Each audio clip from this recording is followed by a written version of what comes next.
الجبار کے بارے میں گفتگو کریں گے۔ الجبار جبروت والا، الجبار کمزور کی خستہ حالی دور کرنے والا، الجبار اصلاح کرنے والا، الجبار اپنی مخلوق پر بلند، الجبار جو دلوں کے ٹوٹے دلوں کو تسلی بخشنے والا۔ الجبار کا لفظ بہت سے معنوں میں استعمال ہوتا ہے۔ اردو میں عام طور پر جابر کا لفظ ظالم کے معنوں میں استعمال ہوتا ہے، لیکن عربی زبان میں یہ اس کے برعکس ہے۔ اللہ سبحانہ وتعالیٰ کی یہ صفت ہمیں اس کے جبروت، اس کی عظمت، اس کی بلندی کے احساس کے علاوہ اس بات کا احساس بھی دلاتی ہے کہ وہ ذات بلند ہونے کے باوجود اپنی مخلوق کی حاجتوں کو بکثرت پورا کرنے کے ساتھ متصف ہے۔ وہ پوری قوت کے ساتھ ان کی اصلاح کر سکتا ہے، بیماروں کو شفا دیتا ہے، خوف کو امن میں بدل دیتا ہے، ناکامی کو کامیابی سے بدل دیتا ہے، اور وہ اس لحاظ سے بھی الجبار ہے کہ اپنی مخلوق کے اوپر بلند ہے اور مخلوق کے بارے میں اپنی مشیت کو اجباری طور پر نافذ بھی کر سکتا ہے، اور اس کے علاوہ کسی اور کی مشیت نافذ نہیں ہوتی۔ وَمَا تَشَاءُونَ إِلَّا أَن يَشَاءَ اللَّهُ، اور تم نہیں چاہتے مگر یہ کہ اللہ چاہے، یعنی اللہ سبحانہ وتعالیٰ کی مشیت اور اللہ سبحانہ وتعالیٰ کا حکم اور اس کی مصلحت ہی سب پر غالب ہے۔ الجبار بھی مبالغے کا صیغہ ہے، یعنی بہت زیادہ جبروت والا۔ اللہ سبحانہ وتعالیٰ جو کہ قوت والا ہے، وہ دوسروں کو اپنے فیصلوں پر مجبور بھی کر سکتا ہے، لیکن اس کے باوجود اس نے بندوں کو اختیار بھی دے رکھا ہے۔ اللہ سبحانہ وتعالیٰ العزیز بھی ہے، لہذا وہ قوت والا بھی ہے، اور پھر جبار ہے جو اپنے قوت کے ساتھ اپنے فیصلوں کو پوری طرح نافذ کر سکتا ہے۔ نبی صلی اللہ علیہ وسلم نے فرمایا، قیامت کے دن زمین ایک روٹی کی طرح بن جائے گی جس کو اللہ الجبار اپنے ہاتھ کے ساتھ الٹ پلٹ کرے گا، جیسے تم میں سے کوئی ایک سفر میں اپنی روٹی کو الٹ پلٹ کرتا ہے۔ یہ اللہ تعالیٰ کی طرف سے اہل جنت کے لیے مہمان نوازی ہوگی۔ اللہ سبحانہ وتعالیٰ جہاں ایک طرف جبروت کے مالک ہیں، وہاں دوسری طرف اپنی مخلوق کے لیے بے حد مہربان بھی ہیں، رحم فرمانے والے بھی ہیں، اور جب ان کے دل ٹوٹ جاتے ہیں یا ان کی مشکلات بڑھ جاتی ہیں تو ان کی تسلی کرنے والے بھی ہیں، اور اپنی مخلوق کی پوری حفاظت اور نگہداشت کے ساتھ ان کو سیدھی راہ پر قائم رکھنے والے بھی۔ اللہ سبحانہ وتعالیٰ اپنی مخلوق کے معاملات کی اصلاح کرنے والے بھی ہیں۔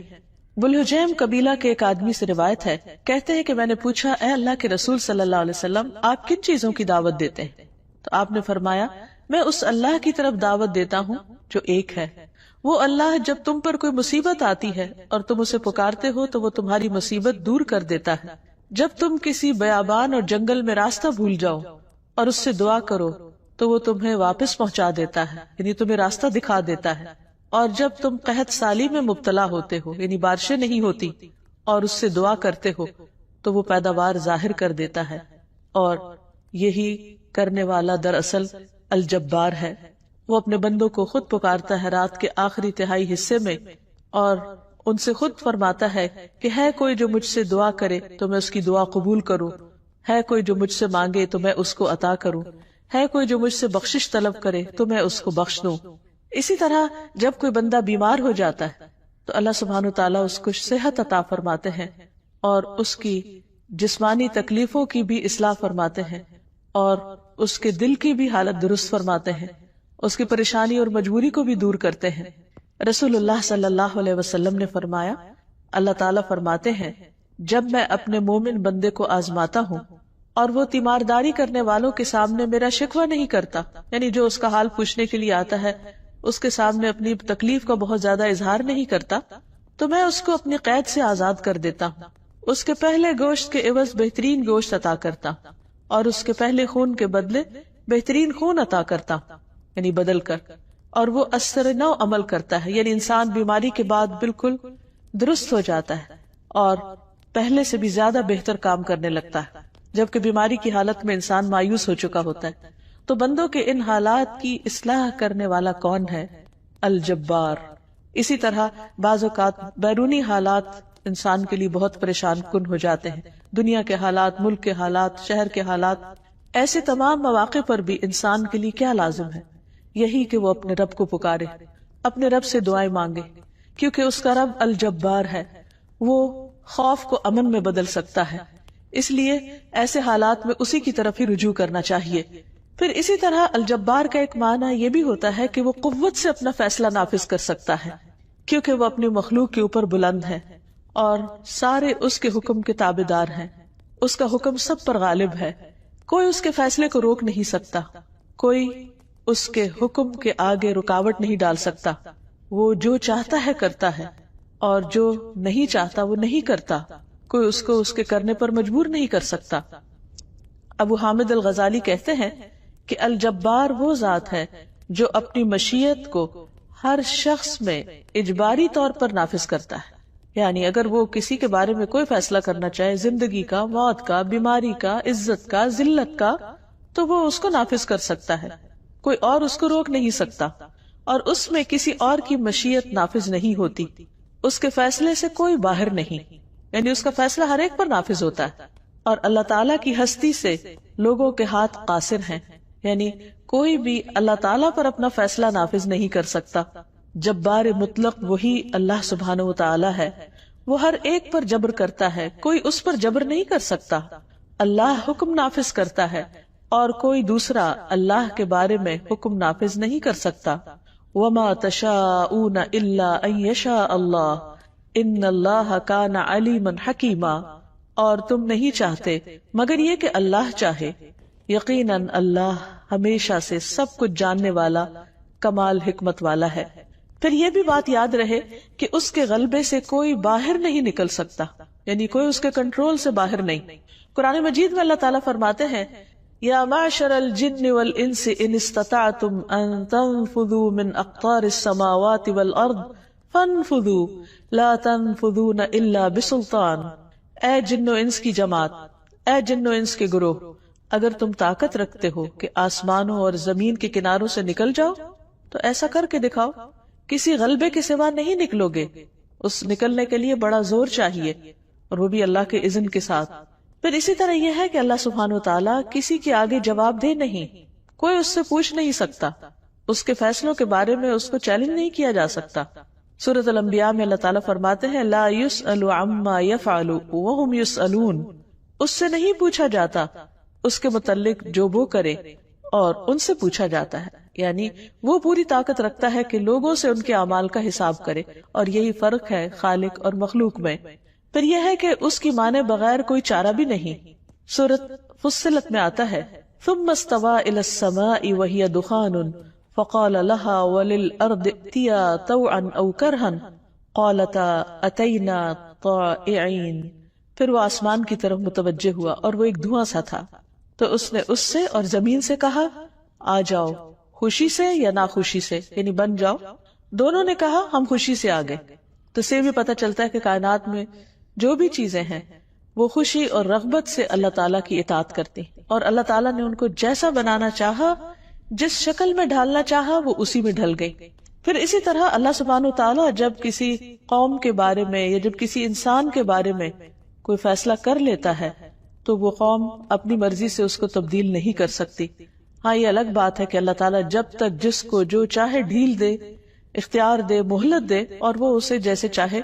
استعمال کرے، لیکن جب اللہ تعالیٰ کا اس کے بارے میں کوئی فیصلہ آ جاتا ہے، مثلا عذاب کا فیصلہ آ جاتا ہے، تو پھر پوری قوم بھی مل کر نہیں ٹال سکتی۔ قوم نوح کے اوپر عذاب کا جب فیصلہ آیا تو زمین اللہ کے حکم سے پانی اگلنے لگی اور آسمان بھی پانی برسانے لگا، زمین اور آسمان کا پانی مل گیا اور وہ قوم ڈبو دی گئی۔ وہ ساری قوم بھی مل کر اللہ کے فیصلے کو نہیں روک سکی۔ اسی طرح قوم صالح کی بستیاں، اسی طرح یعنی قوم سمود، اور پھر قوم ہود، عاد کے لوگ کتنے طاقتور تھے، وہ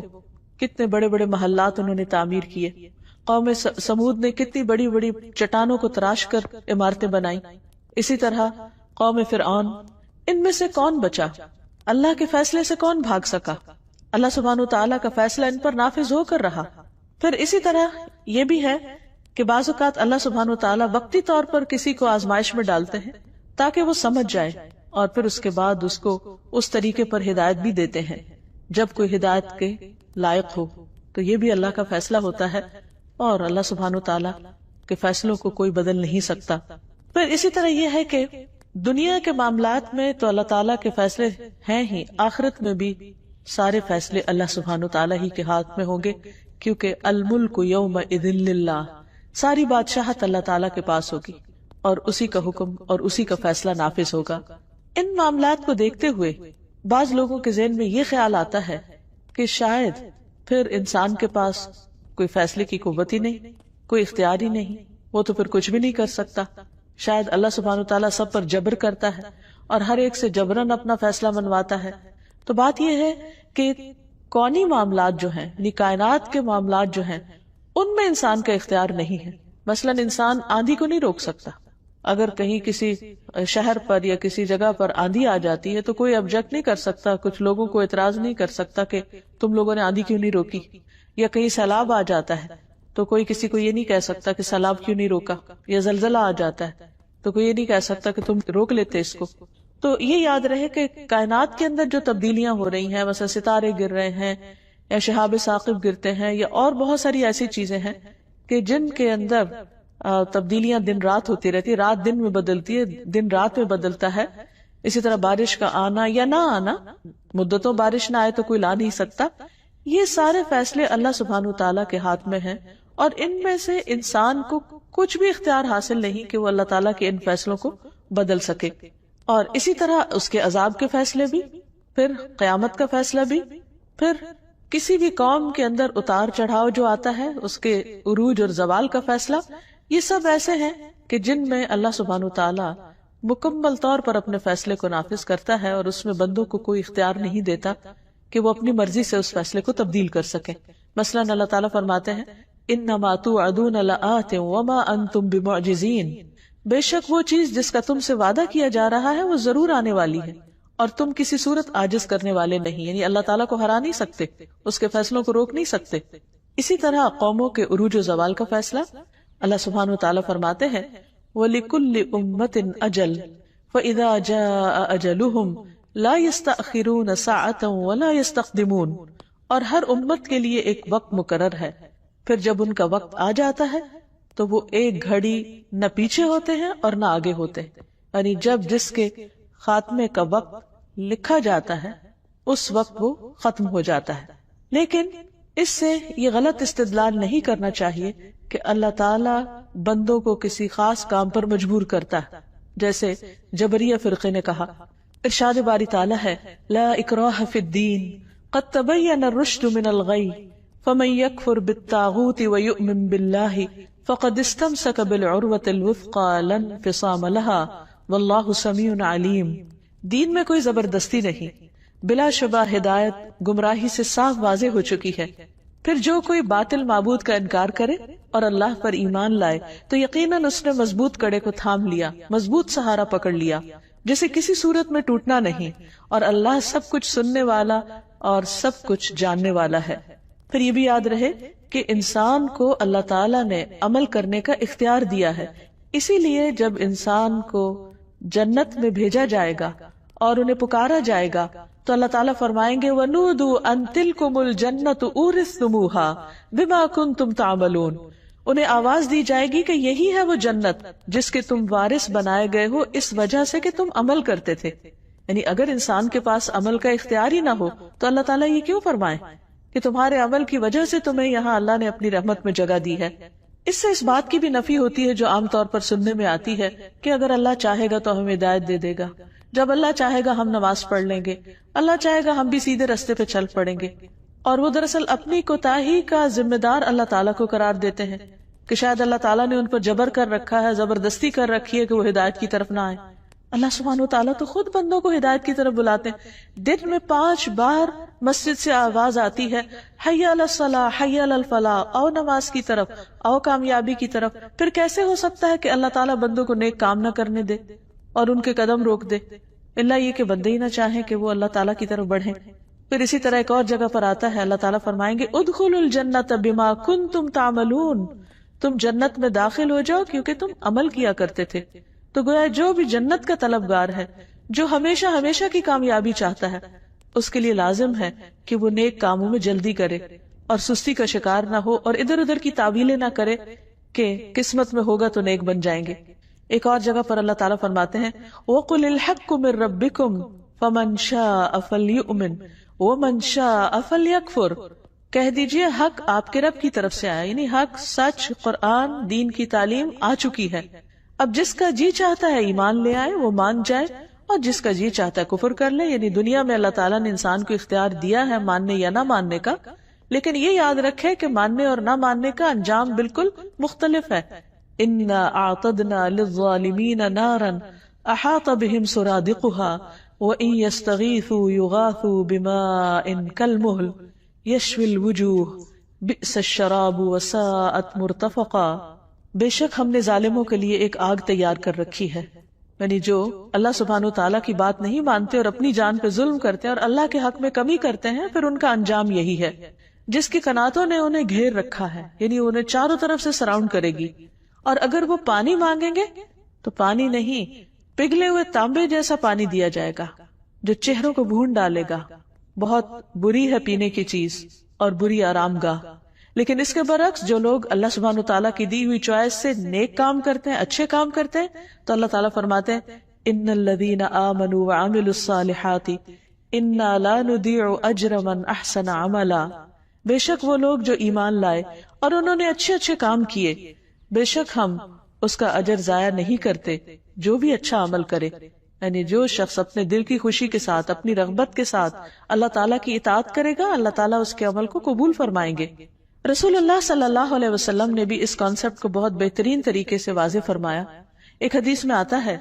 المؤمن القوی خیر واحب الی اللہ من المؤمن الضعیف، طاقتور مومن، قوت والا مومن اللہ کے نزدیک کمزور مومن سے بہتر اور زیادہ پسندیدہ ہے، کیونکہ انسان اپنے ایمان کی قوت سے، اپنی جسمانی قوت سے، عقل کی قوت سے زیادہ اچھے کام کر سکتا ہے۔ وفی کل خیر، ہر ایک میں بھلائی ہے، یعنی ہر مومن میں ہی خیر ہے، لیکن جو مومن قوت والا ہے وہ زیادہ بہتر ہے۔ پھر فرمائے احرص علی ما ینفع، اس چیز کی حرص کرو جو تمہیں فائدہ دیتی ہو۔ جب فائدے کی بات آتی ہے تو ہم عام طور پر صرف دنیا کا فائدہ سوچتے ہیں، اور دنیا کا تو کوئی نہ بھی کہے تو ہم خود ہی ان چیزوں کے حریص ہو جاتے ہیں جن میں خواہ وقتی فائدہ کیوں نہ ہو۔ لیکن یہاں دنیا اور آخرت دونوں کے فائدے کی طرف انسان کی توجہ ہونی چاہیے۔ تو اللہ تعالیٰ فرماتے احرص علی ما ینفع واستعن باللہ، اور اللہ کی مدد مانگتے رہو۔ ولا تعجز، عاجز بن کے مت بیٹھ جاؤ، عاجز مت بنو، یہ نہ کہو کہ اللہ چاہے گا تو ہو جائے گا، نہیں، اٹھو، کوشش کرو۔ اللہ تعالیٰ نے تمہیں اختیار دیا ہے کام کرنے کا، اس نے تمہارے ہاتھ باندھ نہیں دیے، تمہارے پاؤں روک نہیں دیے کہ تم نیکی کے کاموں کے لیے نہ نکلو۔ پھر اسی طرح اللہ سبحانہ تعالیٰ نے جہاں کرنے کا اختیار دیا ہے وہاں کسی چیز سے رکنے کا بھی اختیار دیا ہے، اور اگر انسان اپنی چوائس سے نیکی سے رکتا ہے تو اس پر اس کی پوچھ بھی ہے۔ قرآن مجید میں آتا ہے فی جنات یتساءلون عن المجرمین ما سلککم فی سقر قالوا لم نک من المصلین ولم نک نطعم المسکین وکننا نخوض مع الخائضین وکننا نکذب بیوم الدین حتی اتانا الیقین۔ جنتوں میں سوال کریں گے مجرموں سے، یعنی اللہ سبحانہ وتعالی جب لوگوں کو جنت اور جہنم میں بھیج دیں گے تو جو لوگ جنت میں ہوں گے وہ جہنم میں جانے والوں سے پوچھیں گے، ان المجرمین، ان سے پوچھیں گے ما سلککم فی سقر، تم جہنم میں کیسے پہنچ گئے، اس آگ میں کیوں پڑے ہو؟ قالوا لم نک من المصلین، تو وہ کہیں گے ہم نماز پڑھنے والوں میں سے نہیں تھے، ہم نماز نہیں پڑھتے تھے۔ خود اپنی زبان سے اقرار کریں گے کہ ہماری یہ غلطی تھی۔ تو اس سے پتہ چلتا ہے کہ انہیں پتا تھا کہ وہ پڑھ سکتے تھے لیکن انہوں نے جان بوجھ کے نہیں پڑھی، اس لیے ان کا یہ انجام ہوا۔ وَلَمْ نَكُ نُطْعِمُ الْمِسْكِينَ، اور دوسرا بہت بڑا قصور اور گناہ یہ تھا کہ ہم مسکین کو کھانا نہیں کھلاتے تھے، غریبوں کا خیال نہیں رکھتے تھے، بھوکوں کو نہیں کھلاتے تھے، ضرورت مندوں کی ضرورت پوری نہیں کرتے تھے۔ تو یہ چیز ہمیں جہنم میں لے آئی۔ اور تیسری بڑی خرابی کیا تھی؟ وَكُنَّا نَخُوضُ مَعَ الْخَائِضِينَ، دین کے بارے میں بحثیں کرنے والوں کے ساتھ مل کے ہم بھی بحثیں کرتے تھے، باتیں بناتے تھے، اور یہی بحثیں اور باتیں ہی ہیں دراصل انسان کو بھٹکانے والی، کہ انسان اللہ سبحانہ وتعالیٰ کے بارے میں غلط گمان قائم کر لیتا ہے، دین کے بارے میں غلط رائے قائم کر لیتا ہے، کیونکہ اس نے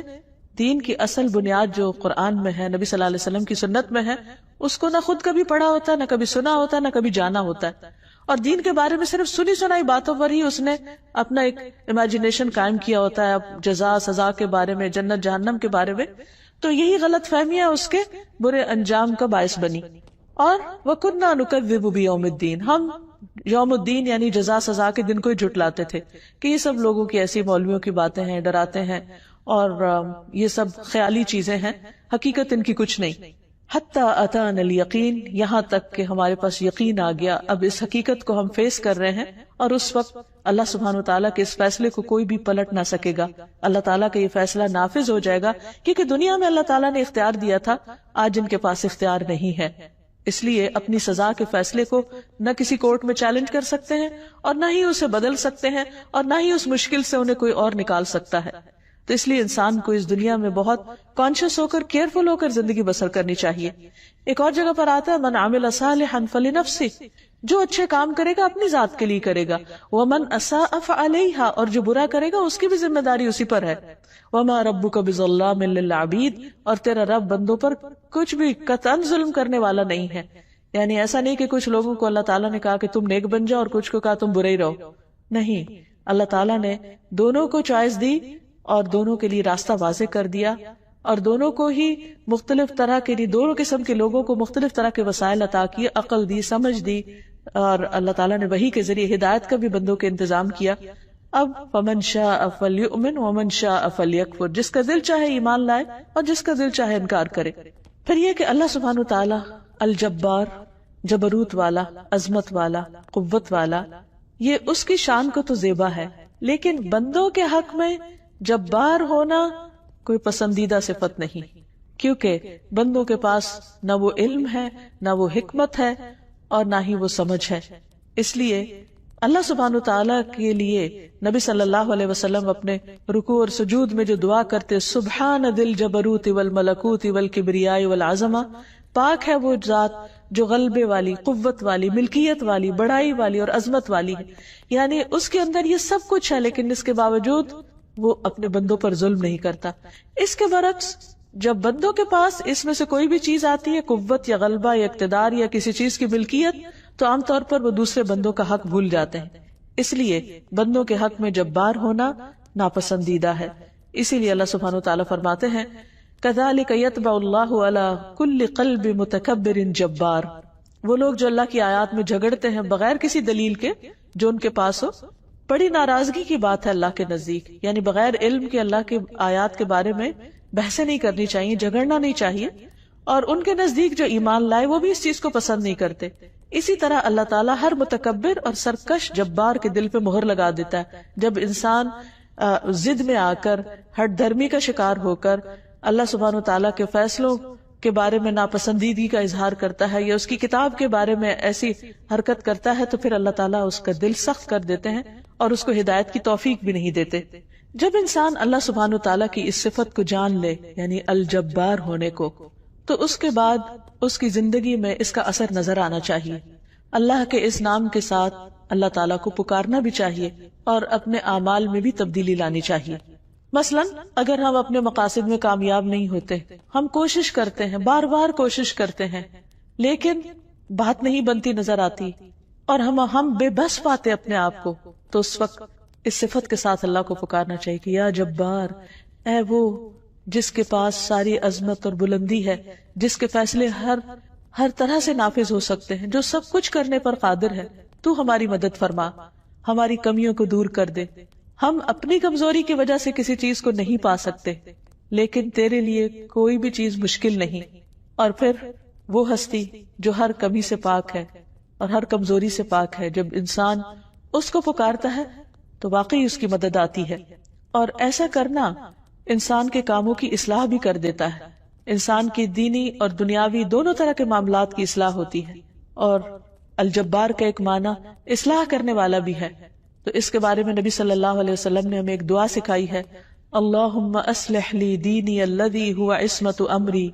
واصلح لی دنیای التي فیہا معاشی واصلح لی آخرتی التي فیہا معادی واجعل الحیاة زیادتا لی فی کل خیر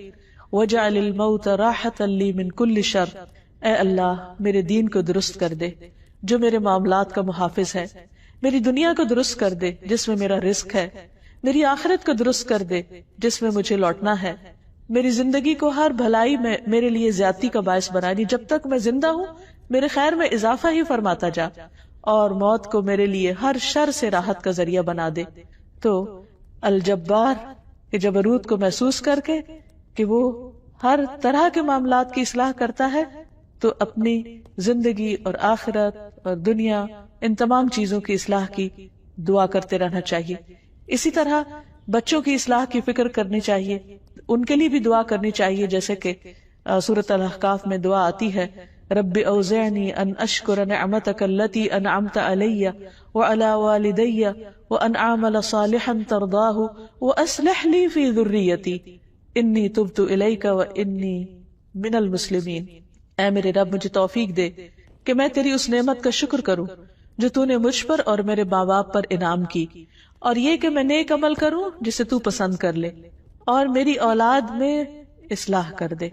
اولاد کا معاملہ اتنا نازک ہے کہ جس میں انسان بعض اوقات اپنے آپ کو بالکل بے بس پاتا ہے، اور یوں لگتا ہے کہ جیسے اولاد ہمارے اوپر جبار ہو گئی ہے، بعض اوقات اپنی سرکشی کی وجہ سے، نافرمانی کی وجہ سے۔ تو اس کے لیے بھی، یعنی اولاد کی اصلاح کے لیے بھی اور سرکشی کے مقابلے کے لیے بھی اللہ سبحانہ وتعالیٰ کی اس صفت کو یاد کر کے پکارنا چاہیے کہ اے جبار، تو جو سب کی اصلاح کرتا ہے، تو میری اولاد کی بھی اصلاح کر دے۔ انی تبت الیک، میں تیری طرف توبہ کرتا ہوں، کیونکہ بعض اوقات انسان جب اللہ کی نافرمانی کرتا ہے تو اولاد اس کی نافرمانی کرتی، تو اللہ سبحانہ وتعالیٰ ہمیں اپنی نافرمانی سے بچائے اور ہماری اولاد کو ہماری نافرمانی سے بچائے، اور اللہ تعالیٰ اپنی نافرمانی سے بھی ہماری اولاد کو محفوظ رکھے۔ وَإِنِّي مِنَ الْمُسْلِمِينَ، اور پھر انسان اس بات کا اقرار کرے کہ اللہ، میں فرما بردار ہوں، میں مسلمانوں میں سے ہوں، میں تیرا اطاعت گزار ہوں۔ پھر اسی طرح نماز میں بھی اس وصف سے پکارنا چاہیے۔ ابو امامہ کہتے ہیں کہ میں تمہارے نبی صلی اللہ علیہ وسلم کی جس فرض یا نفل نماز کے بھی قریب ہوا ہوں، میں نے انہیں ان کلمات سے دعا کرتے ہوئے سنا، نہ ان میں اضافہ کرتے ہوئے اور نہ ان میں کمی کرتے ہوئے۔ اور وہ کیا دعا ہے؟ اللہم اغفر لی ذنوبی وخطایایا، اللہم انعشنی واجبرنی واہدنی لصالح الاعمال والاخلاق فإنہ لا یہدی لصالحها ولا یصرف سیئها الا انت۔ اے اللہ، تو میرے گناہوں اور میری خطاؤں کو معاف کر دے۔ اے اللہ، مجھے تندرست کر دے، میری کمیاں پوری کر دے، اور نیک اعمال اور اخلاق کی طرف میری رہنمائی کر دے، کیونکہ ان کی نیکی کی طرف رہنمائی کرنے والا اور ان کی برائی کو دور کرنے والا تیرے سوا کوئی نہیں۔ یعنی یہ نبی صلی اللہ علیہ وسلم دعا کثرت سے پڑھا کرتے تھے۔ پھر اسی طرح یہ ہے کہ دو سجدوں کے بیچ میں بھی اللہ سبحانہ وتعالیٰ سے دعا کرنی چاہیے، اللہم اغفر لی وارحمنی واجبرنی۔ اسی طرح انسان اپنی عملی زندگی میں خود جابر اور قاہر بننے سے پرہیز کرے، یعنی دوسروں کے اوپر غلبہ پانے کی کوشش نہ کرے یا دوسروں کے ساتھ زیادتی نہ کرے، بلکہ اللہ سبحانہ وتعالیٰ کے احکامات کے آگے جھکتا رہے۔ اور اس کے لیے انسان دنیا کے بڑے بڑے جابروں کے انجام سے سبق پکڑے، کیونکہ اللہ تعالیٰ ہر انسان کو کچھ نہ کچھ دے کر آزماتا ہے۔ بعض اوقات اس کو سوچنے کی قوت دیتا ہے، کبھی بولنے کی دیتا ہے، کبھی لکھنے کی دیتا ہے، کبھی مال کی قوت دیتا ہے، کبھی اولاد سے قوت دیتا ہے۔ تو جو بھی نعمت ہوتی ہے وہ انسان کے لیے امتحان بن جاتی۔ تو شیطان چونکہ انسان کے ساتھ ہے تو بہت دفعہ وہ ان نعمتوں اور ان قوتوں کو غلط راستے پر ڈالنے کی کوشش کرتا ہے، اور انسان کبھی اس کے بہکاوے میں آ جاتا ہے۔ تو ایسے میں کبھی بھی انسان اپنے کسی اختیار، کسی بھی نعمت کی وجہ سے اگر دوسروں کے اوپر زیادتی کرنے لگا ہے تو اسے رک جانا چاہیے کہ ظلم اور زیادتی کبھی بھی پنپتی نہیں۔ اللہ سبحانہ وتعالیٰ ظالم کو یا جابر کو ایک وقت تک تو مہلت دیتا ہے، لیکن اس کے بعد اس کی رسی کھینچ لیتا ہے اور وہ اپنے ناک کے بل گرتا ہے۔ اسی طرح ہدایت سے بھی وہ محروم ہو جاتے ہیں، حتیٰ کہ آخری وقت میں جب ان کے سامنے ساری حقیقت کھل جاتی ہے اور ان کو سمجھ آ جاتا ہے کہ اصل قوت کس کی ہے، تو اللہ سبحانہ وتعالیٰ اس وقت پھر اس کی اس بات کو قبول نہیں کرتے۔ جیسے فرعون جب ڈوبنے لگا تو اسے پتا چلا کہ میرے پاس تو کوئی قوت نہیں، میں تو اس پانی کو بھی نہیں روک سکتا جس کے بارے میں میں کہتا تھا الیس لی ملک مصر وہذہ الانہار التی تجری من تحتی، کہ یہ مصر کا ملک اور یہ نہریں جو میرے نیچے بہتی کیا میری نہیں، میں ان کا مالک نہیں؟ تو انہیں میں سے ایک دریا میں جب وہ ڈوب گیا اور اپنے آپ کو بچا نہ سکا تو اس کو سمجھ آ گئی اور کہنے لگا کہ میں بنی اسرائیل کے رب پر ایمان لاتا ہوں، لیکن اس وقت اس کا ایمان قبول نہیں کیا گیا۔ اسی طرح عیسیٰ علیہ السلام نے اپنے بارے میں فرمایا تھا وَبَرًّا بِوَالِدَتِي وَلَمْ يَجْعَلْنِي جَبَّارًا شَقِيًّا، کہ اللہ سبحانہ وتعالیٰ نے مجھے اپنی والدہ کے ساتھ اچھا سلوک کرنے والا بنایا اور مجھے سرکش بدبخت نہیں بنایا۔ تو جبار ہونا اور ظالم ہونا اور متکبر ہونا اللہ سبحانہ وتعالیٰ کو اپنے بندوں کے لیے ہرگز بھی پسند نہیں۔ پھر اسی طرح یہ ہے کہ انسان کی زندگی میں جب کوئی پریشانی آئے، خواہ وہ اپنے اس کے مالی معاملات میں ہو یا بچوں کی طرف سے کوئی پریشانی ہو، شفا کی ضرورت ہو، تو ان سب معاملات کو اللہ سبحانہ وتعالیٰ کے سپرد کر دینا چاہیے، اور اس وقت اللہ تعالیٰ کی اس صفت کو یاد کرنا چاہیے کہ اے الجبار جو سارے معاملات کی اصلاح کر سکتا ہے، تو میرے حالات بھی درست کر دے۔ اور پھر عاجزی اور انکساری کے ساتھ اللہ تعالیٰ کو پکارنا چاہیے اور عاجزی اور انکساری کو محسوس کرنا چاہیے۔ جب کبھی دل میں تھوڑے سے بھی اپنی بڑائی آنے لگے یا تکبر آنے لگے تو فوراً اللہ کا نام الجبار یاد کریں، اور پھر بندوں کو خوشی کے ساتھ ان کے حقوق دیں، طاقتور کا حق بھی پہچانے اور کمزوروں کا حق بھی پہچانے۔ اور پھر ایک اور چیز یہ ہے کہ انسان جب سرکش لوگوں کی کمپنی میں ہوتا ہے تو اس کے اندر سرکشی آنے لگتی، تو اس کے لیے کیا کرنا چاہیے کہ انسان یتیموں، مسکینوں اور غریب لوگوں کے بیچ میں بھی بیٹھے تاکہ اس کے اندر کی سرکشی دور ہو اور اس کے اندر ایک ایسا احساس ہو کہ وہ اللہ کے سامنے کمزور ہے۔ رسول اللہ صلی اللہ علیہ وسلم اللہ سبحانہ وتعالیٰ کا بہت ذکر کیا کرتے۔ حدیث میں آتا ہے کہ آپ لایانی گفتگو نہیں کرتے تھے، نماز لمبی پڑھتے تھے، خطبہ مختصر دیتے اور بیواؤں اور مسکینوں کے ساتھ جاتے اور ان کا کام کر دیتے تھے۔ آپ اللہ کے رسول تھے، آپ اللہ کے چنے ہوئے تھے، تمام انبیاء کے سردار تھے، اس کے باوجود آپ کی عاجزی دیکھیے کہ کس طرح وہ بیوہ اور مسکین کے پاس جاتے اور ان کے ساتھ بیٹھتے۔ اور یہی وہ چیز ہے کہ جس سے انسان کے اندر عاجزی پیدا ہوتی ہے اور انسان واقعی اللہ تعالیٰ کے جبروت کو، ملکوت کو، عظمت کو محسوس کرتا ہے۔ اللہ تعالیٰ ہمیں اپنے ان بندوں میں شامل کر لے جو واقعی اس کے پسندیدہ اور چنے ہوئے بندے ہیں، اور ہمیں اللہ تعالیٰ اپنے اس نام کی، اپنے صفت کی بہترین معرفت عطا کر کے ہمارے عمل کو اس کے مطابق بدل دے۔ وآخر دعوانا ان الحمد للہ رب العالمین۔